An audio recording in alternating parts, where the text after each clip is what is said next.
Энэ үүсгэн байгуулагдсан цагаас хойш жил бүрийн 12 сарын 7-ыг Ховд аймгийн ардчилсан нам, ер нь Монголын ардчилсан нам бол одоо бас 2 өдөр болгон тэмдэглэдэг юм уламжлалтай. Сүүлийн жилүүдэд бас энэ арга хэмжээ маань бас нэлээд таслаллаа.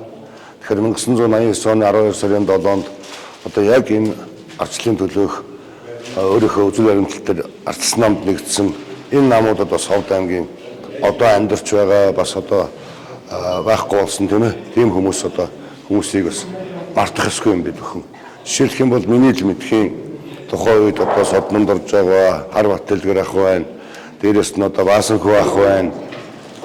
За тэгээд Шилгэр ах мөн одоо талигаач бас Бямбаах маань сангуудрын сангийн хэлцэн дараа болсон. Аймгийн засгийн газрын ажилласан хайд байх хэмжээ энэ хүмүүсийн одоо үйл ажиллагааг бас үе үед одоо ардчлалын одоо түүхэн шар хуудснаа бид бүхэн тэмдэглээд дурч явах хэрэгтэй юм болоо гэж ингэж ойлгодог юм аа. Тэгээд өнөөдрийн энэ арга хэмжээг болохдоор ер нь бол төв намаас ямар нэг өдөрдөн жирээгүй хин нэгэн намын дарга одоо өдөрдөж энийг ерөөсөө явуулаг байгаа. Тэгэхээр манай намын жирийн одоо гишүүд өөрсдөө санаачилж энэ арга хэмжээг одоо зохион байгуулж байгаагаар илүү онцлогтой юм. Энэ нь өөрөө ардчилсан намын дотоод ардчлалыг харуулж байгаамаа. Гишүүд маань өөрсдөө санаачилж ингэж хийж байна гэдэг бол ардчилсан намын олон мянган гишүүд маань бас эвлэлдэж нэгдээсэ одоо зангидсан гар шиг одоо хамтарч ингэж бүгдээрээ ажилласаа гэдгийг хүсэж байгаа ийм санаа. Энэ цаашлаад бас Монголын ард түмэн Ховд олон их сатын ховдчуудын бас одоо хүлээлт байгаа гэж ингэж харж байна. Тэгэхээр яг энэ арга хэмжээ бол бас шинэ оны босгон дээр болж байгаагаар онцлогтой байна. Тэгэхээр 2023 онд энэ илүү өргөжж бас бид бүхэн нэгдэн ягтарч ер нь бол хагар бол Ховд аймгийн аймагуудын ардчилсан намтар бол байхгүй байна шүү дээ. Дээрэл байгаа тийм үү. Тэгэхээр энэ нэг талдаа гарна утахгүй тэгээд ер нь бол орон нутгата бид бүхэн бас намын даргаа сонгоод цаашдаа бол бас үйл ажиллагаа нь хэвийн чиглэлд явна гэдэгт итгэлтэй байгаамаа.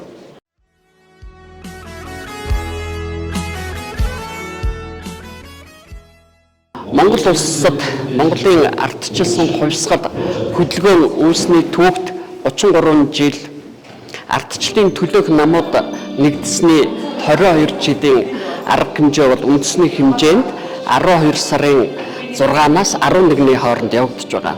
За энэ жилийн хувьд Ховд аймгийн ардчилсан намын ахмадууд, эмэгтэйчүүд, залуучууд ардчлалыг дэмждэг иргэд бүгдээрээ хамтдаа өнөөдөр яг хүний эрх чөлөөний энэ өдөр ардчлалын алдаа оноо ардчилсан намын өнгөрсөн өнөөдөр маргааш гэсэн ийм том хэлэлцүүлэг хамтдаа хийхээр төлөвлөд тал талаасаа санаачлаг гаргаад ажлын хэсэг гараад өнөөдөр аймгийн засаг даргын хамгааллын газрын хурлын зааланд арга хэмжээ зохион байгуулж явуулж байна. Ингээд энэ арга хэмжээнд оролцож байгаа Ховд аймгийн ард иргэд ардчилсан намын нам үүрийн ахмад гишүүд эмэгтэйчүүд залуучуудаа бас баярын хүргэе. Бид нар өнгөрсөн 30 жил ардчилсан хувьсгал ялснаас ардчилсан үндсэн хууль батлагдсанаас хойшгийн 30 жилийн алдаа оноог бол хүссэн хүсээгүй ардчлалаар овлж байгаа намууд болоод дүгнэх ёстой. Энэ дүгнэлтийн нэг арга хэмжээ гэж ойлгож байна.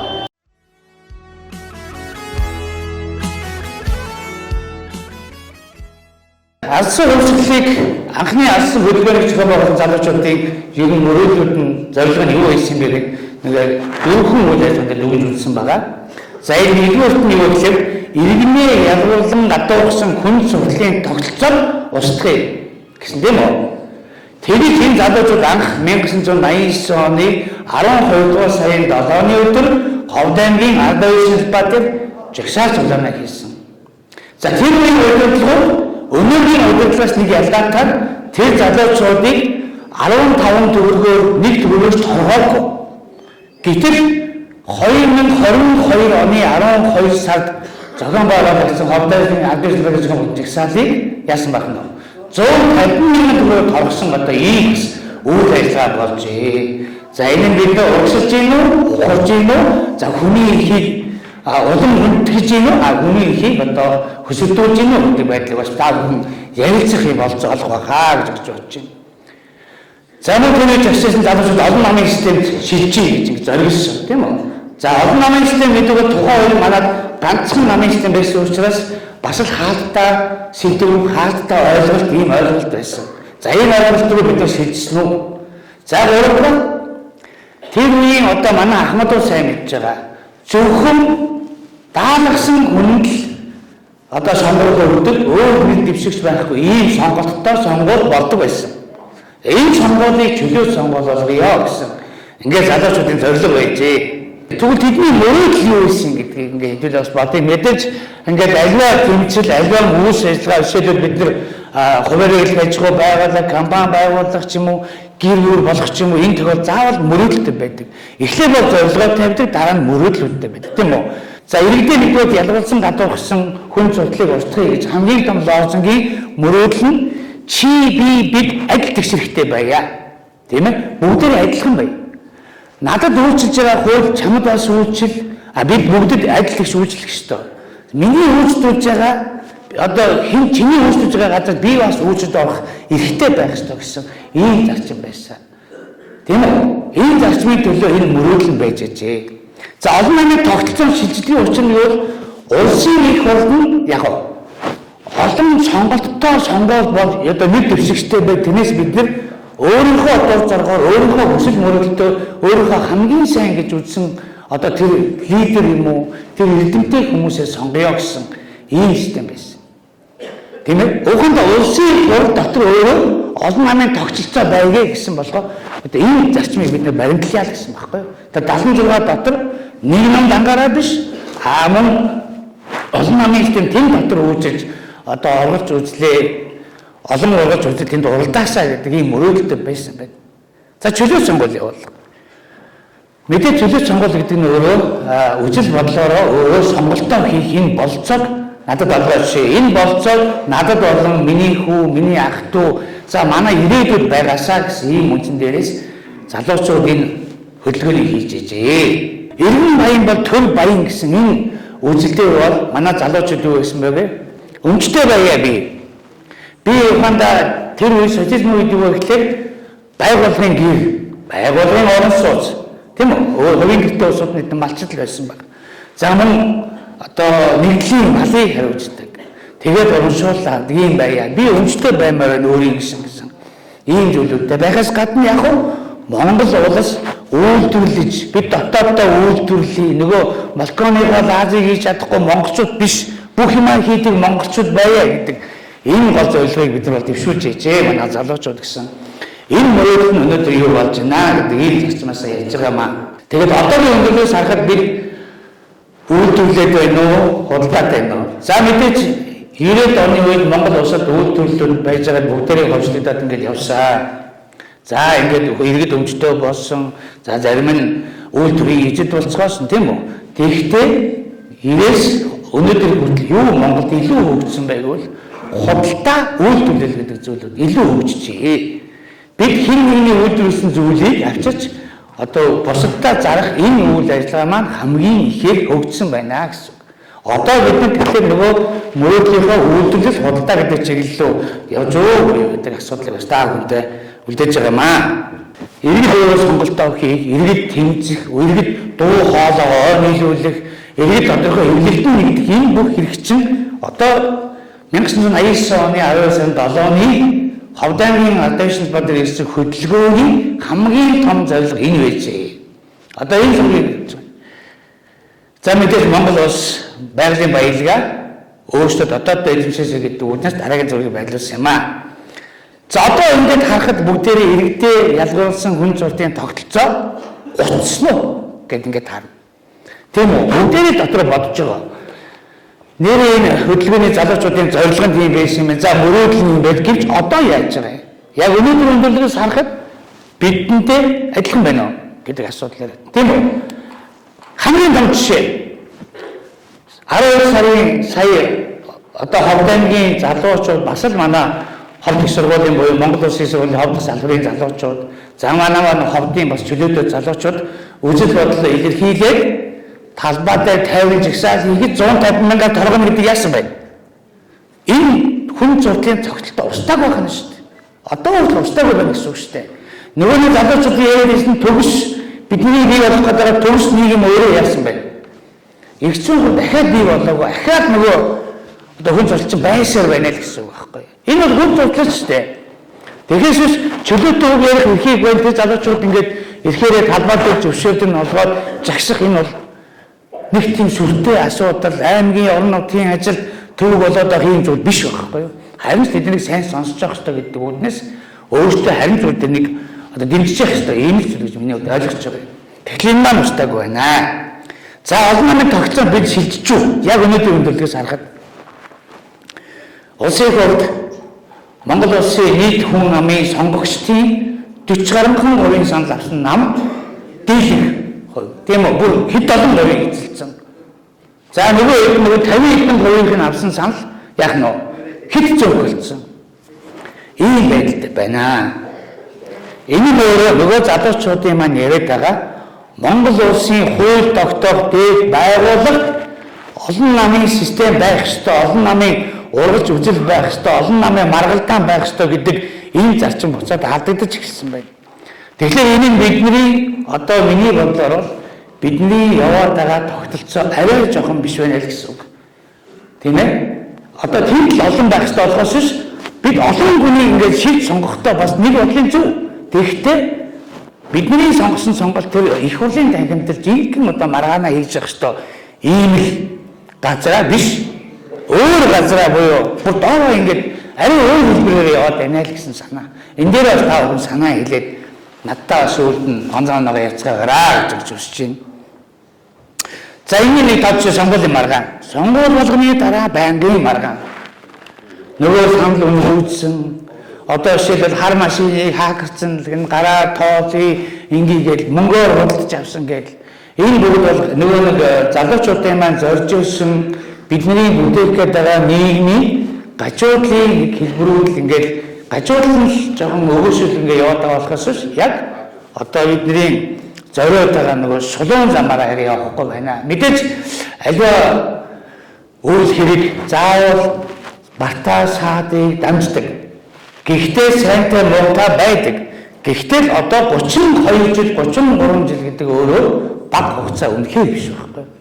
Тэгэхээр энэ бага хугацаа биш газар бид нар засаад дэлхийдээс суралцаад явах нь цаашдаа бас л хэрэгтэй зүйл байна гэдэг үгээс та бүхэнд ингэж ярьж байгаа. За Иргэн баян бол төр баян гэдэг. Иргэн баян бол хамгийн үндсэн одоо миний бодлоор банкны хүү үйлдвэр хөгжүүлэх зорилттой баймаар байна. Үнийн өсөлт буюу валютын ханш үнийн өсөлт тогтвортой баймаар байна гэсэн.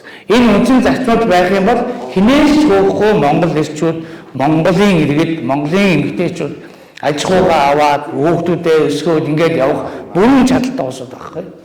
Энэ болцоо байхгүй учраас одоо манайхан бүх үйлдвэрүүд маань бараг хаалгаа шаардсан. За хэлгээл наалтаа ковид болдогоор бүх арилжаануудынх нь 2018 оноос 2020 оноос хойш өнөөдрийн хүртэл үнийн зөрөө бараг 2 дахин их болсон. Зарим газар 3 дахин чиг болсон. Ийм байдалтай байна. Энэ нөгөө бидний одоо манай ахмадуудын ялангуяа манай тухайн үеийн алдсан урсгалд орж ирсэн хүмүүсийн маань одоо мөрөөдөл зорилго нь биелж юу нэг бол одоо биелээгүй байна уу гэдэг дээр тод жишээ болж тод мөн үлгэр болж гэж үлднэ гэж ойлгож байна. За зах зээлийн нийгэм шилжих нь мэдээж яг энтэйгээ уялдаад нөгөө бие сэдвийг оруулж ярьж байгаа холбоотой. Одоо бид нэг хэсэг түрүүн ярьсан тийм үү? Бид дандаа бусдын үйлдвэрлэсэн барааг очиж нэг нэгэндээ зарж ингэж эргэлтээрээ ингэж одоо зарим нь мөнгөж болж ирсэн, зарим нь бүр ингээд одоо байхгүй байгаа. Энэ их байдлаар гэж нэг өдөр хангацсан маягаар явж байна. Одоо бид үйлдвэрлэх болсон. Худалдаа үйлдвэрлэл биш, үйлдвэрлэл худалдаа гэдэг ийм системд явах ёстой гэж үзэж байна.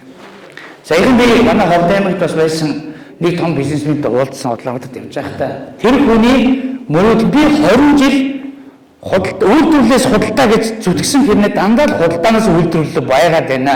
Манай компани 80% худалдаа 20% нь үйлдвэрлэл болоод байна. Тэгэхгүй бол үйлдвэр маань амьдарч чадахгүй байна гэсэн. Ерөөсөө амьдарч чадахгүй байна. Үйлдвэр хийгээд тэгээд бараа бүтээгдэхүүнээ дотоодын зах зээл буюу гадаадын зах зээлээр гаргаад явъя гэх юм бол ганцхан өөр хаал байна Монголд. Өөр үйлдвэр хийгээд ямар ч болцоо алга байна гэх. Тэр хүн хэлжсэн. Үнэхээр тэр хүний үгээд өвдөд одоо яг энэ асуудлыг би бас та бүхэнтэйгээ санал солилцож байгаамаа. За энэ хол тийм учраас бид нэр цаашдаа маш том реформын бодлого хийж ээж. Одоогийн энэ байдлаараа биш.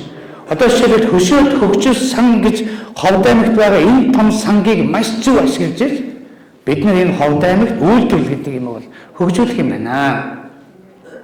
За баяр сайхан дарагч, аймгийн элдвэрийн дарга байсан, бүр байдж байсан, за виз тухай төлөөлөгч байсан.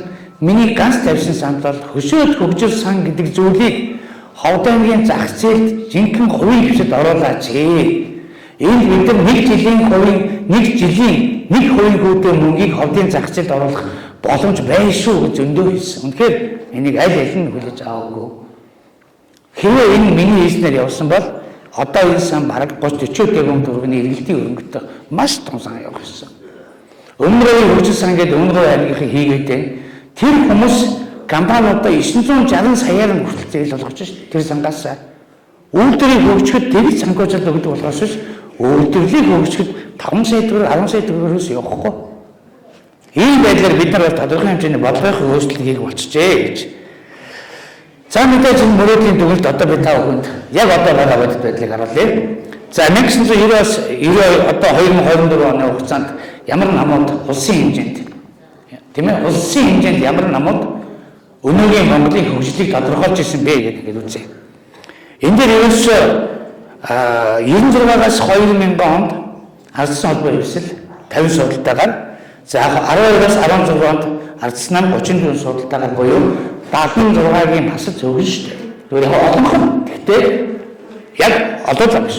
Баггүй. Ийм байдлаар ингэж явсан гэж 2 удаа байж за энэ 33 жилийн хугацаанд үндэсний одоо манай өнөөгийн ирэх хэрэгчд барьж ээжээ гэж. За Ховд аймгийн хэмжээнд Ховд аймгийн хэмжээнд 1992-оос ингэж үзэхэд 96-аас 2000 онд гал одрох дарга засаг дарга байсан. Тийм ээ. Тэгэхдээ энэ үед бас ардсан нам аймгийн иргэдийн өрөөнд олонх байгаагүй шүү дээ. Цөмөг байсан. Тэгэхдээ гал одрох дарга бол аймгийн иргэд хийсэн. За 12-аас 16 онд ардсан нам байсан байна. За одоо ингээд нөгөө нэг бизнес тогтвортой байх түрүүний яриадсэн бидний хөгжил хамгийн дээдсэгтэй байхын болцоог хангадаг нөгөө нэг шатхууны үн гэдэг маань одоогийн байдлаар Улаанбаатар хотод шүү. АИ-92 бензин хэрвээ 2016 оны 6 сарын байдал дээр 1530 төгрөг байсан бол 2022 оны 6 сард 2390 төгрөг буюу хэд вэ? Бараг 90%-аар нэг дахин дээш өссөн. Ийм үний зөвлөлтөө 4 жилийн хугацаанд ингээд зөвлөө ингээд байх юм бол нөгөө нэг бидний авч байгаа бидний үйлдвэрлэж байгаа бүх бүтээгдэхүүний үнүүд бүх одоо амьдрал маань ингээд ийм хэмжээгээр уналтанд ороод байна л гэсэн. За Ховд аймгийн хэмжээнд өнөөдөр бол 2800 төгрөг байна. АИ-92 тийм ээ 2800 төгрөг байна. За энэ АИ-92 маань дууд суманд бол 3200 төгрөг байгаа. Гэтэ 92 биш А80 байна. Дууд суманд тийм үү. Тэгэхээр яагаад нөгөө засгийн газрын бодлого нь юу гэхээр Улаанбаатараас хаслагддаг тусмаа та бүгдийг татваргүй болгоно хамгийн сайхан амьдруулан ингээд хаслагддаг тусмаа та нар хамгийн сайн байх шүү гэдээсэн. Тэгэхээр Улаанбаатар хотод чадвар нь хамгийн амтхан за манай Ховдын дуулсан нь хамгийн үнэтэй байх чинь. Энэ нөгөө нэг бодлогочин одоо энэ дээр байна уу юу гэдэг чинь нөгөө яриад байгаа яран бидний яриад байгаа зүйл нь амьдрал дээр бодтой байна уу гэдгийг хамгийн том жишээ юм. За бид долларын анш байж байна. За юаны анш байж байна. Энэ валютын анш манчтай бид яригч байхгүй. Иймэрхүү байдлаар одоо манай залуучуудын мөрөөдөл нь өнөөдрийн түвшинд хүрчээ гэж. Тэгээ одоо миний сая ярьсан зүйлээс ардсан улсын хөдөлгөөн хийсэн залуучуудын зорилго нь юу байсан юм? За мөрөөдөл нь биелсэн үү биелээгүй юу? Ингээд цаашаа үргэлжлэхдээ яах юм бэ гэсэн. Энэ үргэлжил бид яаж оролцоотой байхыг ер нь ардсан хүчний холбоо одоо яагаад тухайн үед байгуулагдсан ардсан хүчний намууд 2000 онд нэгдсэн бэ? Тийм үү? Яагаад нэгдсэн? Гэт энэ бүгд чинь амжилт нь хаашаа үргэлжлэх юм бэ? Тэгээд ер нь одоо миний зорилго төлөвлөлтөөр мөрөөдж үтгэлээ бүгд л хамтын хүчээр болно гэж одоо би ингээд зүйлтэн гэж бичсэн байгаа. Зорилго бол тийм үү? Төлөвлөлтөөр бий болно. Мөн мөрөөдөл нь зүтгэлээ бий болно. Тийм ээ? Тэгээд бүгд нийлээд хамтын хүчээр бий болно. бид олоолаа, бид нэгдтэй, бид нэгнийг сайн ойлгодог, бид өөрийнхөө бодож байгаа бусдад ойлгуулж чаддаг байж бид ингээд цаашаа хөгжих нэ.